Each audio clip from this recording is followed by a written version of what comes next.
नमस्कार, मैं प्रांशी राठौर और आप देख रहे हैं हमारे स्पेशल प्रोग्राम आमने सामने। आमने सामने में आज हमारे साथ मौजूद हैं हमारे सहयोगी दीपक, आपका बहुत बहुत तो स्वागत है हमारे इस स्पेशल प्रोग्राम में।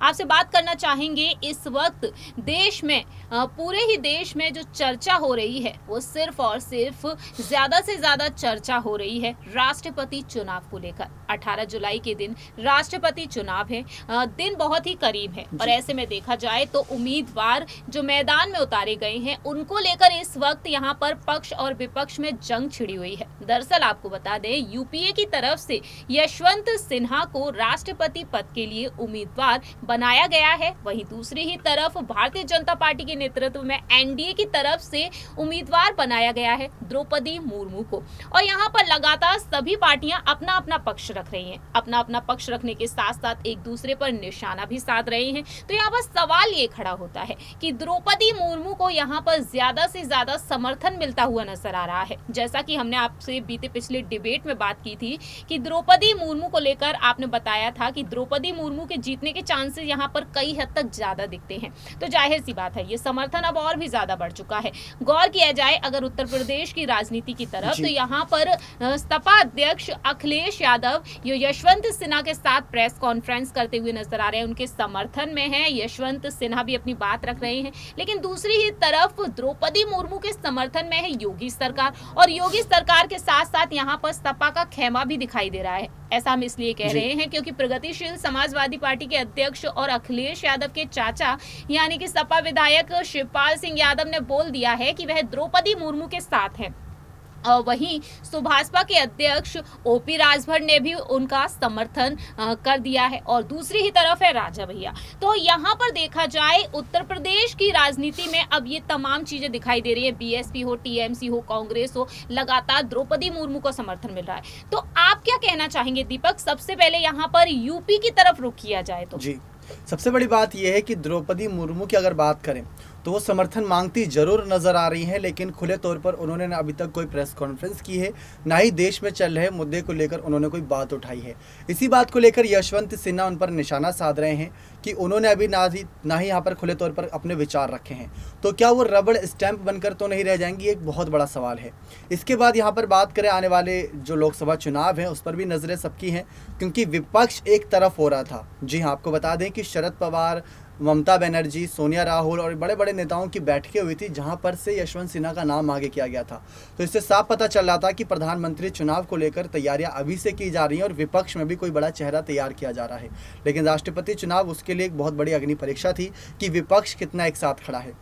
लेकिन विपक्ष के खेमे की बात करें, जैसे मान लीजिए अखिलेश यादव के खेमे की, तो वहीं पर पक्ष विपक्ष हो रहा है। अगर अखिलेश यशवंत सिन्हा को समर्थन कर रहे हैं तो चाचा शिवपाल द्रौपदी मुर्मू क्योंकि को, यहाँ ये बहुत बड़ा पर सवाल है। जी, सपा खेमा जो है वो खुद टूटता बिखरता दिखाई दे रहा है। तो दीपक, यहाँ से अगर हटके आपने एक बात कही कि प्रधानमंत्री चुनाव को लेकर, लोकसभा चुनाव को लेकर इस वक्त देखा जाए तो सबसे बड़ी तैयारी चल रही है। वाकई में ये बात कई हद तक मायने में देखा जाए तो सही है, क्योंकि लोकसभा चुनाव को ध्यान में रखते हुए इस वक्त बीजेपी अहम फैसले ले रही है। चाहे बात की जाए यूपी में सपा खेमे से बीजेपी में शामिल हुई अपर्णा मिश्र यादव के बारे में, जिनको लेकर हाल ही में परिवहन मंत्री दयाशंकर सिंह ने यह कह दिया है कि वह आगे चलकर कुछ दिनों बाद ही वह एक बड़ी नेता बनेंगी। तो ये अनाउंसमेंट साफ तौर पर जाहिर करती हैं कि लोकसभा चुनाव को लेकर तैयारियां चल रही है। लेकिन दीपक, अगर गौर किया जाए महाराष्ट्र की तरफ, तो महाराष्ट्र में शिवसेना भी दो गुटों में बटी हुई है। तो आप इसको लेकर क्या कहना चाहेंगे? फिर धीरे धीरे आप ये भी बता सकते हैं बाकी अन्य राज्यों के बारे में कि अन्य राज्य क्या कहते हैं। सबसे बड़ी बात यह है कि उद्धव ठाकरे का खेमा यह कह रहा है कि द्रौपदी मुर्मू को समर्थन करो, लेकिन जिसका समर्थन उद्धव ठाकरे ने किया शरद पवार का, जब अब यहाँ पर महाराष्ट्र का राजनीतिक सियासी संकट था वहाँ पर शरद पवार का हाथ थामे रखा और शरद पवार यशवंत सिन्हा को समर्थन दे रहे हैं, और उद्धव गुट ये कह रहा है कि आप द्रौपदी मुर्मू को समर्थन दो क्योंकि पहली बार आदिवासी चेहरे के तौर पर कोई सामने आया है, तो ये देश के हित के लिए अच्छी बात है। तो यहाँ पर उद्धव ठाकरे फंस गए हैं। ना सिर्फ ये महाराष्ट्र की राजनीति तक सीमित है, बल्कि अगर बात करें यूपी की या फिर अन्य राज्यों की, तो यही एक विवाद चल रहा है। हेमंत सोरेन को लेकर भी चर्चाएं हैं कि वो किसको समर्थन देंगे। हर राज्य के राज्य मंत्री और उनके मुख्यमंत्रियों पर बहुत बड़ी जिम्मेदारियां हैं। इन सब के बीच आपको बता दें, ये भी खबरें निकल कर आ रही हैं कि जो यशवंत सिन्हा है उनका भी ऐसा नहीं कि पलड़ा एकदम कमजोर नजर आ रहा है। क्रॉस वोटिंग, ये शब्द आपने सुना होगा, ये भी हो सकती है। क्रॉस वोटिंग अगर होती है, जो यहाँ पर अभी पूरी तरीके से समर्थन द्रौपदी मुर्मू को दे रहे हैं और द्रौपदी मुर्मू खुलकर कोई बातें नहीं रख रही हैं, ये सब बातें वो भी ध्यान में रख सकते हैं कि उनका आने वाले वक्त में कितना समर्थन देते हैं कितना नहीं, तो क्रॉस वोटिंग ना हो जाए 18 जुलाई को, ये भी ध्यान में रखना होगा। बिल्कुल ठीक कहा दीपक। अगर यहाँ पर जरा सा गौर किया जाए यशवंत सिन्हा और द्रौपदी मुर्मू के बारे में, आपने कहा कि वह ज्यादा कुछ नहीं बोल रहे हैं लेकिन जगह जगह का दौरा कर रही हैं समर्थन पाने के लिए, लेकिन दूसरी ही तरफ यशवंत सिन्हा जो हैं वो इस वक्त प्रेस कॉन्फ्रेंस कर रहे हैं, अपनी बात रख रहे हैं। तो आप यहाँ पर दोनों ही उम्मीदवारों में जो जंग छिड़ी हुई है, रेस लगी हुई है, आप उसे लेकर क्या कहना चाहेंगे? और दूसरी ही तरफ यहाँ पर पक्ष और विपक्ष में जिस तरीके से भिड़ंत जारी है, लोकसभा चुनाव को लेकर इस वक्त सवाल उठ रहे हैं, तो आप क्या कहना चाहेंगे? देखिए, सबसे बड़ी बात यह है कि द्रौपदी मुर्मू अभी कोई बयान नहीं दे रही है, ना ही किसी पर निशाना साध रही हैं। उसके पीछे की वजह आप समझ सकते हैं कि वो समय पर छोड़ रही हैं रिजल्ट को, यानी कि वो समर्थन मांग रही हैं, जगह जगह जा रही हैं, जिन जिनसे बात करनी है उनसे बातें कर रही हैं।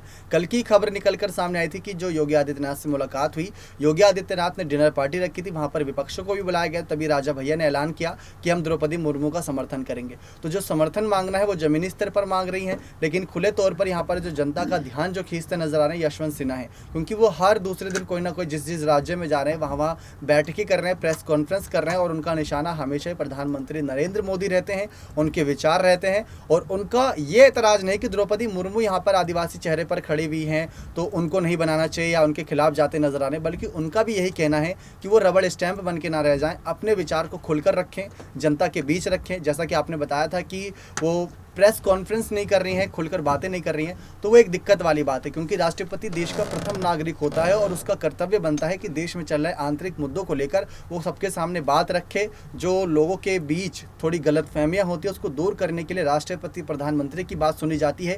अगर प्रधानमंत्री की बात राष्ट्रपति सुनेंगी, उनके कहने पर चलेंगी, तो राष्ट्रपति किस बात की रही? वो तो अपने विचारों के साथ चलनी चाहिए, अपना एक्सपीरियंस उसमें झोंकना चाहिए उन्हें। जाहिर सी बात है दीपक, यहाँ पर ये तमाम सवाल ऐसे खड़े होना तो बनता ही है, लेकिन अगर बात की जाए यहाँ पर उस सवाल के बारे में, जब द्रौपदी मुर्मू को जीत हासिल होगी, क्योंकि उम्मीदवार वह जिस तरीके से बनाई गई है, बीजेपी को भी पूरा भरोसा दिख रहा है, और जो परिणाम हम देख रहे हैं उसको लेकर भी यहाँ पर जनता भी काफी सतर्क है, क्योंकि बात है देश हित की, और देश हित को लेकर यहाँ पर जनता भी सोच समझकर विचार करने वाली है। तो दीपक, आप अपना यहाँ पर ओपिनियन रख सकते हैं कि आप यहाँ पर किस उम्मीदवार को बेहतर समझते हैं, और आप यहाँ पर ये भी बता सकते हैं कि किस तरीके से अब लोकसभा चुनाव को लेकर पीएम नरेंद्र मोदी कितने हद तक सतर्क होने वाले हैं, और किस तरीके से वह अलग अलग खेमे से अलग अलग राज्य में कई बड़े बदलाव कर सकते हैं। देखिए, सबसे बड़ी बात, राष्ट्रपति चुनाव के ही बहाने सही, लेकिन जो विपक्षों का खेमा है उसमें सेंध इन्होंने जरूर डाल दी है, क्योंकि आदिवासी चेहरे के रूप में सबसे बड़ा दाव खेला है।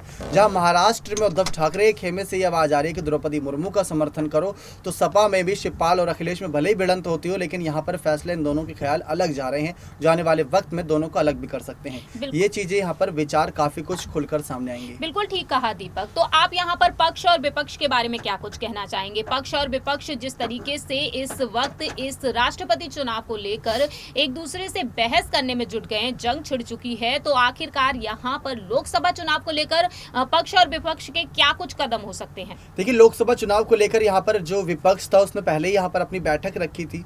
शरद पवार से लेकर यहाँ पर जो कह सकते हैं महात्मा गांधी के पड़पोते थे, उनका नाम तक आगे किया था, लेकिन सबने इनकार कर दिया। उसके बाद अंत में जाके यशवंत सिन्हा के नाम पर मोहर लगी।